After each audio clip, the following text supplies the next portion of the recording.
음식점이나 이제 빵집은 가업상속공제 업종에 해당이 되거든요. 가업상속공제 효과가 워낙 크다 보니까 절세 혜택을 보기 위해서 대형 베이커리 카페가 급증을 하고 있는 것이 아니냐, 세제 혜택이 과하고 타당한 거냐, 이렇게 좀 생각이 드실 수도 있어요. 물가는 계속 상승하는데 기본적인 징여공제, 상속공제는 그대로이다 보니까 아무래도 서민들만 세금 부담이 커지고 있는 상황이죠.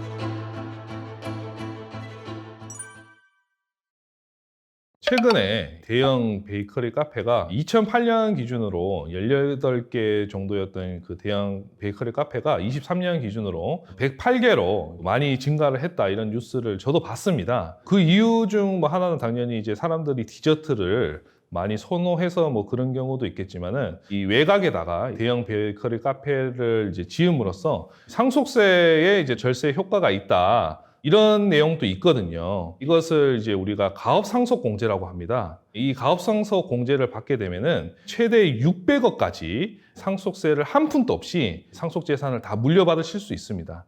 이 가업상속공제가 이제 나오게 된 이유는 이제 이런 거죠. 부모님이 수십 년간 이제 운영하시던 기업이 있어요. 근데 부모님이 돌아가시게 되면은 상속세를 내야겠죠. 근데 이제 2세 경영으로 이제 자녀가 상속세를 내야 되는데, 자녀 입장에서는 이 상속세를 낼 돈이 없는 거예요. 그래서 이 수십억의 상속세를 내야 되니까 어쩔 수 없이 아버지께서 수십 년간 일궈온 기업을 타인한테 매각을 해야 되는 경우가 발생한다는 거죠. 그래서 실제로 세계 1위 손톱깎이 기업인 3세븐이라고 있습니다. 이런 이제 기업도 이 상속세 납부 때문에 창업주가 돌아가고 나서 그 자녀분들이 회사를 외국에 파셨어요. 이렇게 이제 상속세 때문에 이 수십 년간 잘 운영해온 기업들이 이 외국 그 법인에 팔리고 이런 현상이 일어나니까, 그래서 이제 그 정부에서 부모님이 가업을 그 자녀가 물려받는다면은 이 상속세 공제를 대폭 해주겠다. 그것이 이것이 이제 가업상속공제입니다. 그래서 이 가업상속공제 효과가 워낙 크다 보니까 이 가업상속공제의 그 절세 혜택을 보기 위해서 대형 베이커리 카페가 급증을 하고 있는 것이 아니냐, 이렇게 보는 시각들도 있습니다. 그런데 이제 저 개인적인 입장으로는 또 절세를 위해서 이 베이커리를 짓지는 않았을 것이다, 이런 생각이 드는 게, 이 가업상속공제를 받기 위해서는 그 요건이 굉장히 까다롭습니다. 일단 이제 첫 번째로 돌아가신 부모님께서 기업을 10년 이상 동안 운영을 하셔야 돼요. 그러니까 최소한 부모님이 돌아가시기 10년 훨씬 이전에 이런 이제 베이커리 카페를 부모님이 사업자를 미리 운영을 하셔야 되고, 그리고 이제 두 번째는 부모님이 돌아가시기 전에 최소 2년 동안 이 상속인 자녀가 해당 기업에서 종사를 해야 됩니다. 그러니까 자녀가 이제 다른 직업이나 뭐 직장을 다니고 있다든지 이런 경우에는 이 가업상속공제를 적용을 할 수가 없는 거죠. 그리고 이제 또 세 번째는 사후관리로 가업상속공제를 받고 나서 자녀가 이 기업을 또 이제 5년 동안 운영을 해야 돼요. 또 이제 바로 팔 수가 없다는 거죠. 그리고 이제 네 번째로 업종 요건이 있습니다.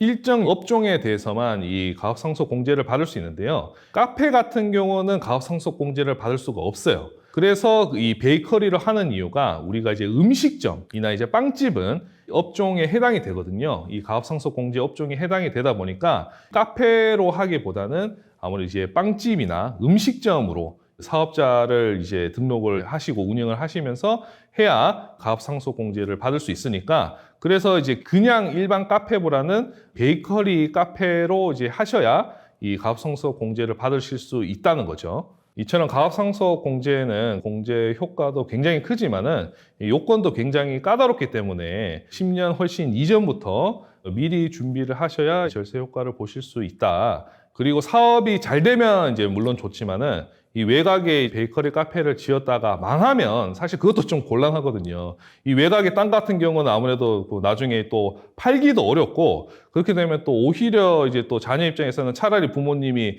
그냥 현금 자산을 물려주셨으면 본인이 자유롭게 그래도 쓸 수 있을 텐데, 이 외곽에 그냥 큰 부지에 땅만 이렇게 남겨주시면 이걸 팔기도 어렵고, 그런 또 애로사항이 있을 수 있습니다. 그래서 이 상속세 절세만을 위해서 이렇게 외곽의 베이커리 카페를 운영을 한다는 것은 사실 저는 좀 현실적으로 좀 어려움이 있지 않나, 그런 생각을 하고 있습니다. 네, 아까 이제 가업 상속공제 같은 경우는 부모님이 돌아가셨을 때 받을 수 있는 세제 혜택이고, 이 창업자금 증여세 특례는 부모님이 이제 살아 계실 때 미리 이제 자녀가 이제 창업을 해야 되는데 돈이 이제 부족하니 부모님한테 창업자금을 증여를 받을 때 이때는 5억까지는 증여세를 과세를 하지 않고 5억을 초과해서 50억까지는 세율을 10%로 낮은 세율로 적용을 해주고 있습니다. 그래서 일반적으로 우리가 현금 증여를 받는 것보다 이 창업자금 증여세 특례를 활용하면은 이 증여세를 상당히 절세를 많이 할 수 있겠죠. 그런데 이 창업자금 증여세 특례 같은 경우도 이 요건이 굉장히 까다로워요. 일단은 이 창업자금을 증여를 받고 나서 2년 이내에 창업을 하셔야 되고, 그 다음에 4년 이내에 이 증여받은 창업 자금을 전부 다 사업 용도로 다 사용을 하셔야 됩니다. 그 다음 창업을 하고 나서 10년 동안 사업을 유지를 하셔야 되고요.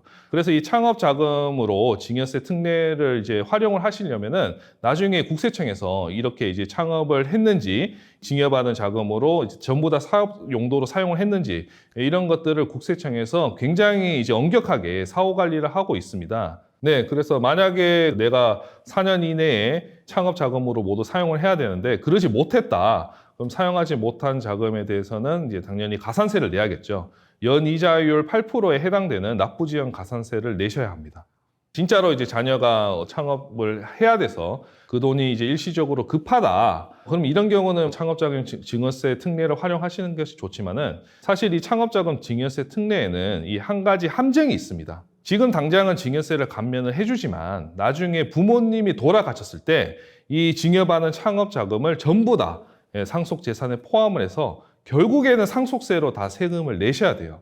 우리가 사전 증여 같은 경우는 상속일로부터 10년이 지나면 이 상속재산에 과세가 되지 않잖아요. 그런데 창업자금 증여세 특례를 받았다면은 10년이 훨씬 지났어도 이것은 무조건 상속재산에 포함이 됩니다. 이처럼 창업자금 증여세 특례를 활용하면은 나중에 무조건 상속세로 내셔야 하니까 차라리 그냥 일반적인 현금 증여를 통해서 사전 증여를 했다면은 그때는 이제 10년이 지나면 상속세 과세가 되지 않으니까 어떤 경우에서는 오히려 현금 증여가 더 유리할 수 있다. 그러니까 이 유불리를 잘 좀 따져 보셔야겠습니다.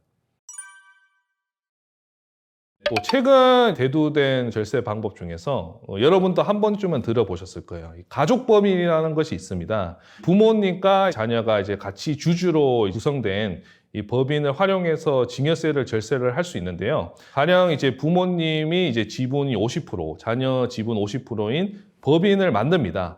법인의 자본금은 총 1,000만 원으로 해서 부모님 500만 원, 자녀 500만 원 자본금을 설립을 해서 이제 일단 법인을 만드는 거죠. 그다음에 이렇게 법인을 만든 다음에 이 부모님이 그 본인이 갖고 계신 현금을 부모님이 그 가족 법인에게 무상으로 40억을 빌려준다. 그리고 그 40억으로 법인이 부동산을 취득을 하게 되면은 결국은 이제 자녀 입장에서는 부동산의 50%의 지분을 사실상 취득을 하는 거나 마찬가지죠. 그런데 이렇게 부모가 가족 법인에게 무상으로 40억을 이렇게 빌려주더라도 세법상으로는 아무런 불이익이 없습니다. 네, 우리가 이제 그 부모 자식 간에는 그 무이자로 2억 1,700만 원까지만 무이자로 빌려줄 수 있는데요. 이 법인 같은 경우는 개인 간의 무이자 금액의 무려 10배까지 가능합니다. 그러니까 21억 7천만 원까지는 법인에게 무상으로 빌려줄 수 있다는 거죠. 그런데 이제 자녀의 지분이 50%니까 부모님이 40억을 법인에게 빌려주더라도 자녀 이제 지분에 대한 50%인 20억을 이제 자녀가 무상으로 대여하는 효과가 발생하겠죠. 그러니까 이제 21억 7천만 원 미만이므로 이 같은 경우에는 어떠한 증여세도 발생을 하지 않고 있습니다. 자녀 입장에서는 아무런 자금 없이 무상으로 부동산을 취득을 할 수 있고, 또 이런 부동산에서 발생하는 임대소득 또한 또 이제 50%는 자녀한테 기속이 되기 때문에 상당히 좋은 절세 방법이라고 할 수 있겠죠. 그래서 언뜻 보기에는 이게 좀 너무 세제 혜택이 과하고 타당한 거냐 이렇게 좀 생각이 드실 수도 있어요. 왜 그러냐면 사실 우리가 이런 그 가업 상속 공제라든지 가족법인이라든지 이런 경우는 어쨌든 극소수의 돈이 많으신 부자들만이 활용할 수 있는 그런 방법이잖아요. 그런데 오히려 그냥 일반 이제 서민분들은 징여 공제가 5천만 원밖에 되지 않고 상속 공제도 5억밖에 되지 않으니까 이건 오히려 부자들보다 서민들이 더 세금을 많이 내는 거 아니냐, 이렇게 생각하시는 분들이 많습니다. 저 또한 이제 그런 의견에 좀 어느 정도 동의를 하고, 그래서 이제 가장 시급한 거는 결국에는 이 기본적인 상속 공제와 이 징역 공제를 좀 대폭 인상할 필요가 있습니다. 이 현재 상속 공제는 97년부터 아무런 인상이 없이 이어지고 있고, 이 징역 공제 또한 2014년부터 10년 이상 아무런 인상 없이 이어지고 있습니다.